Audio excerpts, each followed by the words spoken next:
할렐루야, 찾아가는 설교 오해선 목사입니다. 오늘 우리를 찾아오시는 하나님의 말씀은 시편 118편 8절에서 12절 말씀입니다. 여호와께 피하는 것이 사람을 신뢰하는 것보다 나으며 여호와께 피하는 것이 고관들을 신뢰하는 것보다 낫도다. 문나라가 나를 에워쌌으니 내가 여호와의 이름으로 그들을 끊으리로다. 그들이 나를 에워싸고 에워쌌으나 내가 여호와의 이름으로 그들을 끊으리로다. 그들이 벌들처럼 나를 에워쌌으나 가시 덤불에 불같이 타 없어졌나니 내가 여호와의 이름으로 그들을 끊으리로다. 아멘. 하나님의 말씀이었습니다. 우리의 심령 깊은 곳에 주님께서 친히 오늘 말씀해 주실 줄로 소망 가운데 확신합니다. 성경에서는 인간을 양에 비유합니다. 하나님께서 이스라엘을 내 양떼라고 부르시죠. 그리고 예수님께서도 자신을 따르는 사람들을 양이라고 하셨고, 심지어 하나님을 믿지 않는 불신자까지도 우리 밖에 있는 나의 양이라고 하셨습니다. 말하자면 모든 인류를 양떼로 보신 것입니다. 그렇다면 왜 인간을 양에 비유하셨을까요? 하나님께서 창조하신 동물들에게는 각각 자신을 보호할 수 있는 것들이 있습니다. 날카로운 이빨, 그리고 재빠른 다리, 혹은 강력한 뿔이나 커다란 몸집 등등 적으로부터 자신의 이 생명을 보호할 수 있는 것들이 있습니다. 그러나 양은 아무것도 없습니다. 빠른 다리가 있는 것도 아니고 날카로운 이빨은 더더욱 없습니다. 뿔이 있기는 하지만 그것으로는 상대방을 받아 버릴 수도 없습니다. 자, 이러한 사실이 보여주는 것은 무엇이냐? 양은 처음 창조될 때부터 인간 가까이에서 인간의 돌봄을 받으면서 살도록 창조되었다는 것입니다. 우리 인간도 이와 똑같습니다. 인간은 처음 만들어질 때 하나님을 전적으로 의지하면서 살도록 만들어진 존재들입니다. 그래서 기독교 신앙의 가장 큰 목적은 하나님을 위해 위대한 일을 한다거나 또는 다른 사람은 상상도 못할 엄청난 업적을 남긴다거나 높은 지위에 오르는 것, 이러한 것들이 결코 아닙니다.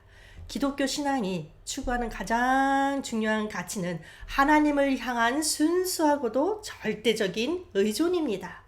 자신의 전 인격으로 하나님을 의지하는 것, 그분의 은혜가 아니면 나는 아무것도 아니라는 것을 실감하면서 하나님께 자신을 의탁하는 것, 이것이 우리 기독교 신앙에서는 가장 중요한 부분입니다.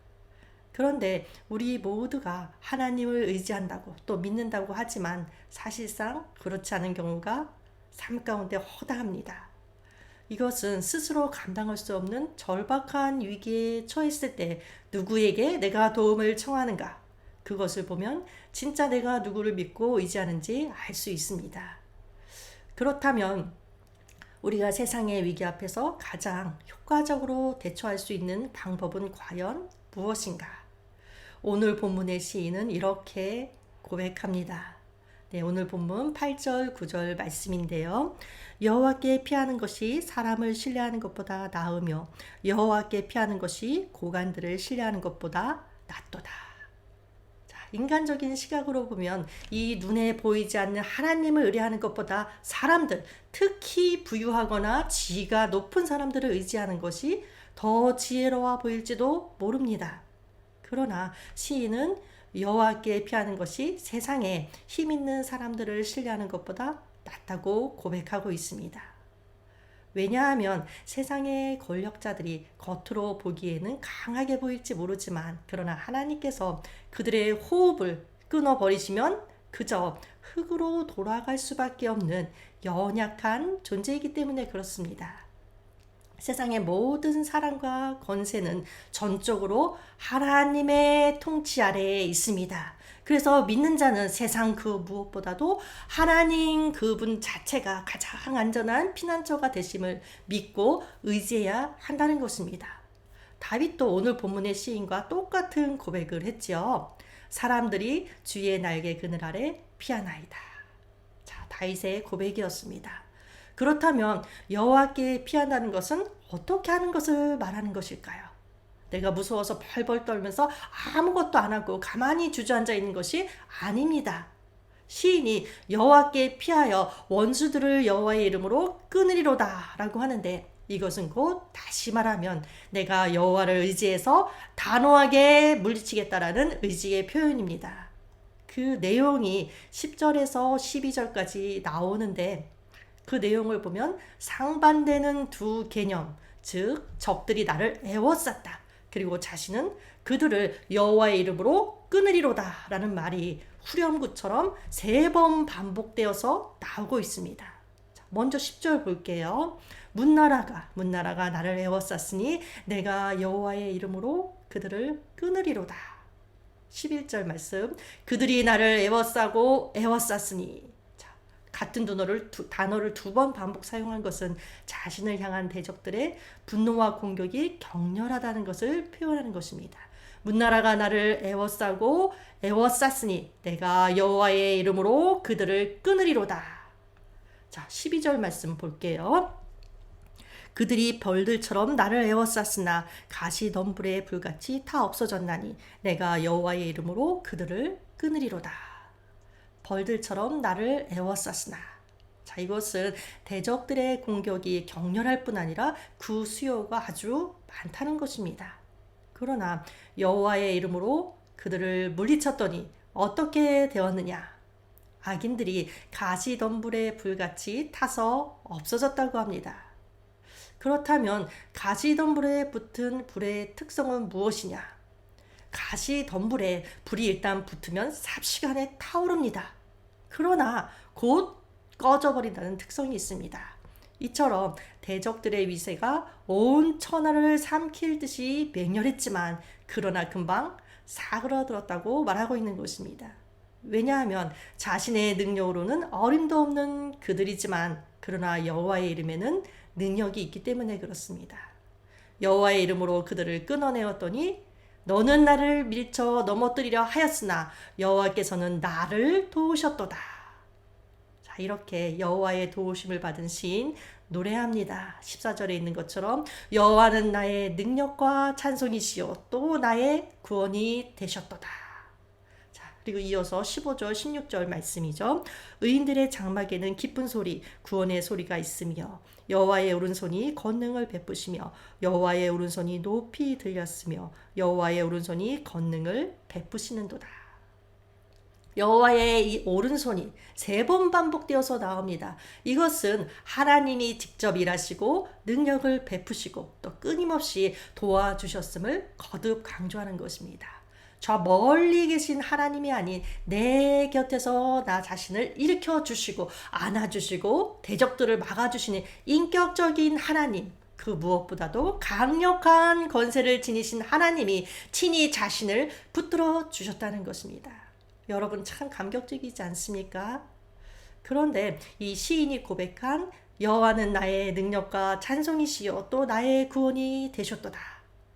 이 노래는 사실 홍해의 기적을 체험한 이스라엘 백성들이 불렀던 승리의 시입니다. 그 승리의 시, 그 승리의 노래를, 그 승리의 시에서 나오는 그 놀라운 감격과 기쁨을 표현한 이 승리의 시를 이 시인은 인용함으로써 자신이 받은 구원의 큰 감격을 표현하고자 한 것입니다. 여러분들 출애굽 당시를 한번 생각해 보세요. 뒤에서는 애굽의 기병들이 맹렬한 기세로 이스라엘 백성들을 추격하고 있습니다. 앞으로는 인간의 힘과 능력으로는 결코 극복할 수 없는 홍해가 떡하니 가로막고 있었습니다. 그 순간 그들이 느낀 것은 철저한 무력감과 그 무력감에서 오는 절망이었을 것입니다. 그때 모세는 이렇게 말합니다. 너희는 두려워하지 말고 가만히 서서 여호와께서 오늘 너희를 위하여 행하시는 구원을 보라. 너희가 오늘 본 애굽 사람을 영원히 다시 보지 아니하리라. 여호와께서 너희를 위하여 싸우시리니 너희는 가만히 있을지니라. 모세가 말한 대로 이스라엘 백성은 하나님의 구원을 보게 되었습니다. 그 숨막히는 순간 구원받은 그들의 입에서 일제히 흘러나온 고백이 바로 하나님은 나의 능력이 되시며 나의 찬송이 되신다라는 고백이었습니다. 어떻게 보면 아주 평범한 고백 같지만 그러나 이것은 하나님의 결정적인 구원을 경험한 자만이 할 수 있는 신앙 고백입니다. 그런데 여러분들, 우리들은 어떻습니까? 우리도 절망적인 위기 가운데에서 하나님께서 극적으로 구출해 준 자들 아닙니까? 우리는 과거에 우리 스스로는 도저히 헤어나올 수 없는 죄의 사슬 그리고 사망의 굴레로 우리의 삶을 파멸로 끌고 가는 사단에 결박된 자들이었습니다. 그러나 예수 그리스도의 죽으심과 권능의 부활을 통해서 파멸의 수렁에서 극적으로 구원을 받게 되었습니다. 그렇게 우리는 예수 그리스도를 통한 구원의 가슴 벅찬 감격을 가지고 있어야 마땅합니다. 아무리 감성이 메마른 사람이라 할지라도 느끼지 않을 수 없는 놀라운 구원을 이미 경험한 자들입니다. 그럼에도 불구하고 만약 우리의 입에서 하나님은 나의 능력이시며 나의 찬송이시라 라는 고백이 진정으로 이렇게 울려나오지 않는다면 왜일까요? 그 이유는 우리의 신앙은 이미 죽었고 구원의 감격은 이미 사라져 버렸다는 증거일 것입니다. 그렇다면 정말로 우리 안에 이 구원의 기쁨과 감격이 사라져 버렸다면 우리는 어떻게 해야 할까요? 자, 다윗의 기도에서 한번 배워볼게요. 다윗이 이런 기도를 드리죠. 주의 구원의 즐거움을 내게 회복시켜 주시고 자원하는 심령을 주사 나를 붙드소서. 다윗은 밧세바와 범죄하고 나서 자신에게서 구원의 즐거움이 사라졌다는 것을 인지했습니다. 깨달았습니다. 그래서 죄를 용서해 주세요라고 하는 것에서 그 간구가, 기도가 멈추지 않고 한 걸음 더 나아가서 구원의 즐거움을 회복시켜 달라고 주님께 간구합니다. 다윗은 자기 안에 이 구원의 즐거움과 감격이 살아있는지 아닌지 알았던 것입니다. 자, 우리도 내 안에 구원의 즐거움이 누려지고 있는지 민감한 영성을 가지고 점검해 볼 필요가 있습니다. 구원의 즐거움이 회복되어야만이 우리의 입술과 우리의 전 삶으로 하나님을 향한 참되고 감격적인 찬양을 올려드릴 수 있습니다. 그리고 진정한 찬양은 무엇으로 연결됐냐? 17절에서 시인이 고백하는 것처럼 여호와의 행사를 선포하는 것으로 연결됩니다. 내가 죽지 않고 살아서 여호와께서 하시는 일을 선포하리로다. 시인은 자신이 경험한 하나님을 증거하는 자가 되겠다고 지금 선포하는 것입니다. 그리고 자신의 고난을 뒤돌아보면서 자신에게 주어진 고난에 대해서 이렇게 말합니다. 18절에 나와 있는 말씀인데요. 여호와께서는 나를 심히 경책하셨어도 죽음에는 넘기지 아니하셨도다. 자, 이 말을 거꾸로 생각하면 이렇게 해석할 수도 있습니다. 하나님께서 나를 죽음에 넘겨주기 위해서 시련을 주신 것이 아니라 그 시련을 통해서 하나님의 능력을 체험하고 그래서 영적으로 더 강한 자가 되게 하기 위해서 시련을 주셨다라는 것입니다. 우리가 고난 가운데 있을 때 위로로 삼는 말씀이 있죠. 우리가 아주 좋아하는 말씀인데 내가 가는 길을 오직 그가 아시나니 그가 나를 단련하신 후에는 내가 순금같이 되어 나오리라. 자, 욥의 고백이었죠. 우리에게 참으로 위로를 주는 말씀입니다. 그러나 여러분들 기억하십시오. 기독교인이라고 해서 그리스도인이라고 해서 다 고난 앞에서 순금같이 나오는 것은 아닙니다. 고난이 임해서 망하는 사람도 있고 또 어떤 사람은 아예 믿음을 저버리기도 합니다. 반면에 고난 때문에 더 깨끗해지고 더 강건해지는 사람도 있습니다. 이 차이점이 무엇이겠습니까? 주님을 의지하느냐 아니냐, 주님께 붙어있느냐 아니냐의 차이입니다. 주님께 내가 붙어있지 않은 상태에서 용광로에 들어가면 다 죽을 뿐입니다. 반면에 주님께 붙어있으면 즉 주님을 의지하면 그 용광로 속에서 순금이 되어서 나옵니다. 자, 우리가 믿음이라는 이름을 가지고 있는 것은 별로 중요하지 않을 수도 있습니다. 능력이 되지 못합니다. 중요한 것은 능력이 되기 위해서는 내가 주님께 붙어 있느냐, 그래서 주님을 의지하느냐 아니냐, 이것에 우리 신앙생활의 승패가 걸려 있습니다. 우리는 고통 가운데 있을 때 하나님 의지하는 법을 배워야 합니다. 여러분들 사람을 의지하지 마십시오. 돈을 의지하지도 마십시오. 모든 인간적 도움에 연연해하지 않을 때, 그때부터 비로소 하나님을 믿는 믿음이 살아있는 능력으로 활동하기 시작합니다. 그래서 고난 중에서 건지시는 우리 하나님의 구원을 체험하게 됩니다. 그리고 하나님의 도우심을 체험하면 그 고난이 지나간 다음에는 반드시 간증거리가 생기죠. 그러면 어떻게 될까요? 더 이상 잠잠할 수가 없습니다. 도저히 가만히 있을 수 없어서 나를 도우신 하나님의 일을 내가 말하기 시작합니다. 증거의 삶을 살아가게 된다는 것입니다. 내가 전에는 하나님에 대해서 이 귀로만 들었습니다. 설교자들이 이야기하는 하나님, 또 믿음 좋다고 하는 사람들이 이야기하는 하나님을 비상적으로 그리고 간념적으로 들었을 뿐입니다. 그러나 고난을 통과하면서 눈으로 하나님을 보기 시작합니다. 살아계신 하나님을 내가 경험합니다. 그래서 욥과 같이 이렇게 고백하게 됩니다. 내가 주께 대하여 귀로 듣기만 하였사오나 이제는 눈으로 주를 배웠나이다.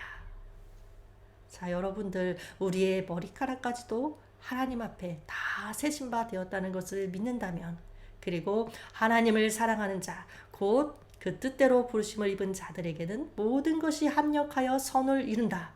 이것을 정말로 내가 믿는다. 그러면 고난 가운데에서도 주님을 의지해서 승리할 수 있습니다.